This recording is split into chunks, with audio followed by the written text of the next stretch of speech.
Hi everyone, welcome to Bansal academy. आप सब जानते हो कि इस साल केवीएस की जो रिक्रूटमेंट होनी है उसके एडमिशन फॉर्म्स जो है वो रिलीज हो चुके हैं, राइट। दिसंबर के मंथ में बिगनिंग में ये फॉर्म्स रिलीज हुए थे एंड बहुत जल्दी ये हमारे पास जो है एडमिशन विंडो एडमिशन फॉर्म से रिलेटेड क्लोज हो जाएगा। तो सबसे पहले तो ऑल दो स्टूडेंट्स जिन्होंने केवीएस के यहाँ पे पोस्ट ग्रेजुएट के या टीजीटी के जो एग्जाम्स हैं वो देने हैं, आप सभी लोग जो है जल्दी से ये सारे फॉर्म्स जो है वो फिल कर लो, बिकॉज बहुत जल्दी ये फॉर्म्स हमारे फिनिश हो जाएंगे, एडमिशन क्लोज हो जाएगी। रही बात केवीएस का जो एग्जाम है, केंद्रीय विद्यालय संगठन जिसके जो एग्जाम्स कंडक्ट करता है वो है बेसिकली टीजीटी और पीजीटी के लिए। वो सारे स्टूडेंट्स जिनके पास बैचलर्स डिग्री है, मास्टर्स है और साथ के साथ आपके पास बीएड भी है, आप सब ये फॉर्म्स फिल कर सकते हो। टीजीटी का एग्जाम आपका 6 से लेके 10 तक का रहेगा और फिर 6 से लेके 10 तक को टीच करने के लिए रहेगा, और जो आपका पीजीटी का एग्जाम होगा वो आपको मिलेगा टीच करने के लिए +1 और +2। ठीक है, आई वुड से कि बहुत अच्छी जो है ये पोस्ट निकली है, तो आप इनको सबको फिल करना चाहिए जिनके पास भी बीएड की डिग्री है अलॉन्ग विद मास्टर्स। आप सबको ये फॉर्म्स फिल करने चाहिए। और अगर आपको एग्जाम देना है तो आई वुड से एक बार ही अपना 100% देना, ठीक है। और उसके लिए सबसे पहले जब हम शुरुआत करेंगे, ठीक है, तो उसके लिए हमें इस एग्जाम का सिलेबस अच्छे से पता होना चाहिए कि हमें कौन सी चीजें ऐसी हैं जो करके जानी है, कौन से चैप्टर्स हैं जो प्रिपेयर करके जाने हैं, right. That we should be aware of all of this. And कौन से चैप्टर में कौन सा टॉपिक हमें करना है जो ज्यादा इंपॉर्टेंट है, वो सब आपको पता होना चाहिए। इस वीडियो में मैं आप सबके लिए लेकर आई हूँ कि अगर आपके पास साइंस बैकग्राउंड रहा है और उसमें आपके पास केमिस्ट्री सब्जेक्ट है, तो उसमें आपको पता है +1 से ही we have demarcations in inorganic, organic and physical chemistry. तो उसमें मैं आपके पास लेकर आई हूँ इनऑर्गेनिक केमिस्ट्री का केवीएस पीजीटी की पोस्ट के लिए हमारे पास क्या सिलेबस रहेगा। तो ये आपका सिलेबस है केवीएस पीजीटी के लिए, केवीएस पीजीटी की पोस्ट के लिए। इस सिलेबस में जो आपको, आप वैसे इसको डाउनलोड भी कर सकते हो, ऑनलाइन वेबसाइट पे आपको ये जो है अवेलेबल हो जाएगा। जो इसका सिलेबस है इसमें आप देखना जाके टोटल 6 चैप्टर्स इनऑर्गेनिक केमिस्ट्री के आपको मिलेंगे। सबसे पहला चैप्टर जो है वो आपको मिलेगा periodic properties, periodicity. Second chapter जो given है syllabus में, that is chemical bonding. Third chapter which is given, that is S block elements. Fourth one is P block elements.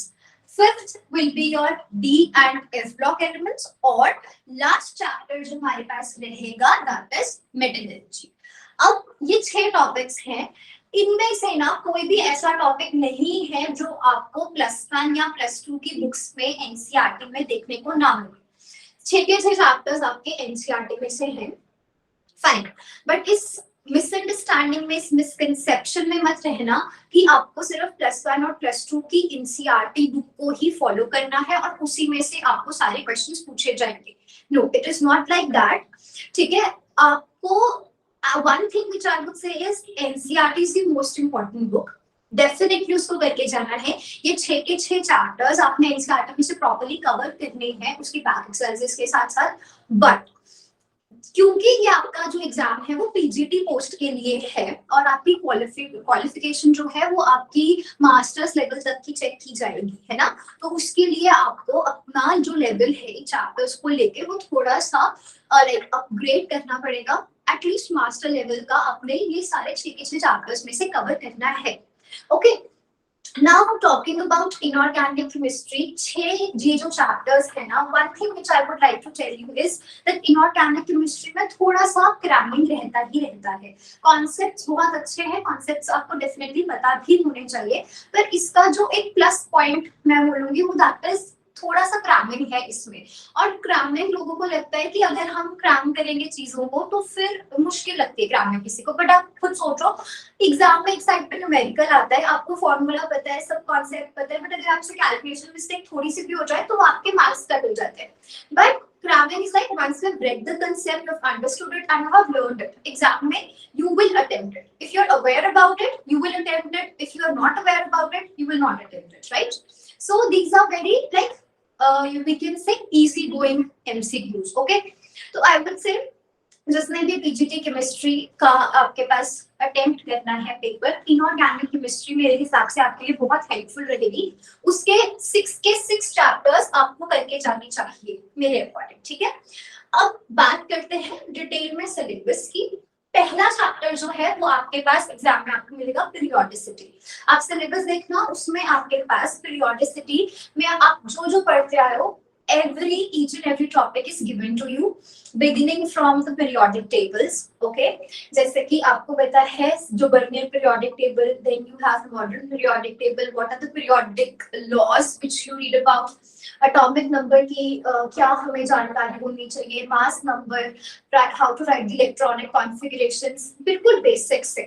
And then धीरे धीरे हम इसके advanced level पे जाते हैं periodicity में, जैसे कि you have to learn about what are the trends which are very important, what are the trends in periodicity, like when you're moving from top to bottom in the periodic table, या जब आप left से right जा रहे हो periodic table में, तो क्या क्या changes आते हैं atomic radius से related, atomic size से related, okay, या उसकी electron affinity से related, ionization energy से related, ये सारी चीजें आपको पढ़नी है along with the chemical changes and chemical properties which occur when you're moving from top to bottom or when you're moving from left to right in the periodic table। पर ये बहुत बेसिक चैप्टर है, जिसने भी chemistry की है +1 +2 में, I think this is the first chapter which anyone teachers you, तो बहुत इजी चैप्टर है, ठीक है। आई वुड से everybody should attempt it, everybody should do it, everybody should prepare it for your exam. दूसरे चैप्टर में आपके पास रहेगी केमिकल बॉन्डिंग।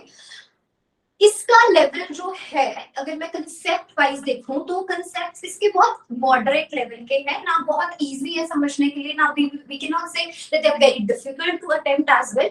बहुत मॉडरेट सा इसका आपके पास कॉन्सेप्ट रहते हैं, but yes it is very important. Okay, because देखो कुछ चीजें ना, चाहे एग्जाम कोई भी हो आपका, चाहे वो +1 +2 को टीच करने के लिए हो, या वो आपका कोई CSI नेट का एंट्रेंस एग्जाम हो, या फिर आप मतलब कोई और जैसे यूपीएससी लेवल के कोई एग्जाम कंडक्ट कर रही है बॉडी, तो कुछ चैप्टर्स ना किसी भी सब्जेक्ट के हमेशा इंपॉर्टेंट रहते हैं, और उनके कुछ कंसेप्ट्स ऐसे होते हैं जो बहुत इंपॉर्टेंट रहते हैं, हर पेपर में पूछे जाते हैं।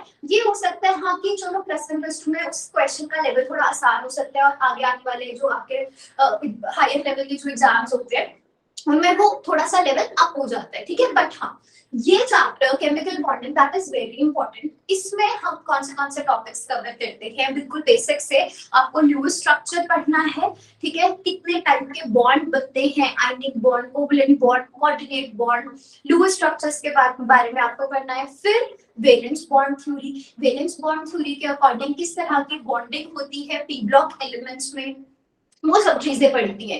Then how can we decide what is the structure of a compound, उसकी आपके पास किसी पर्टिकुलर स्ट्रक्चर में सेंट्रल एटम कौन सा होगा, सराउंडिंग एटम कौन सा होगा, फिर उसके बॉन्ड एंगल्स क्या होंगे, उनकी बॉन्ड लेंथ क्या होगी, बेसिकली मतलब किसी भी मॉलिक्यूल का स्ट्रक्चर किस तरह का है, उसका स्ट्रक्चर कैसे ड्रॉ करोगे, उसकी ज्योमेट्री क्या है, टेट्राहेड्रल है, ऑक्टाहेड्रल है, या इट इज ट्रायंगुलर, बाइपिरामिडल, और फिर उन सारी ज्योमेट्री से रिलेटेड मॉलिक्यूल में जो एटम्स हैं उनकी बॉन्ड लेंथ क्या रहेगी, उनके बीच में बॉन्ड एंगल्स क्या होगा, ये सारी चीजें आप पढ़ते हो वेस्पर थ्योरी में, which is a very very important topic of chemical bonding. Okay, further moving on, आपको फुजान रूल पढ़ने हैं जो कि बहुत क्लियरली मेंशन है, वहां पे लिखा हुआ है आपके इस सिलेबस में, आप देखना कि you have to study the ionic character in covalent bonds, तो that is particularly of Fajan rule which is very again very important topic,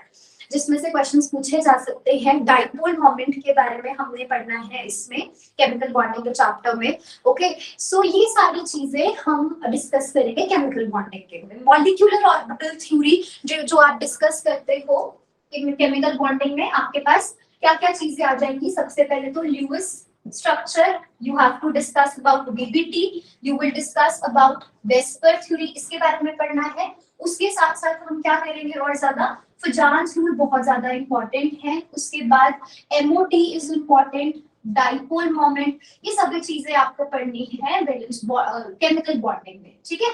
काफी इंपॉर्टेंट चैप्टर है। अगला चैप्टर चैप्टर जो है आपके पास that is your S block elements, plus one plus two में आप सब पढ़ते हो। एस ब्लॉक एलिमेंट्स में बेसिकली आपको पढ़ना है एल्कली मेटल्स और अल्कलाइन अर्थ मेटल्स के बारे में।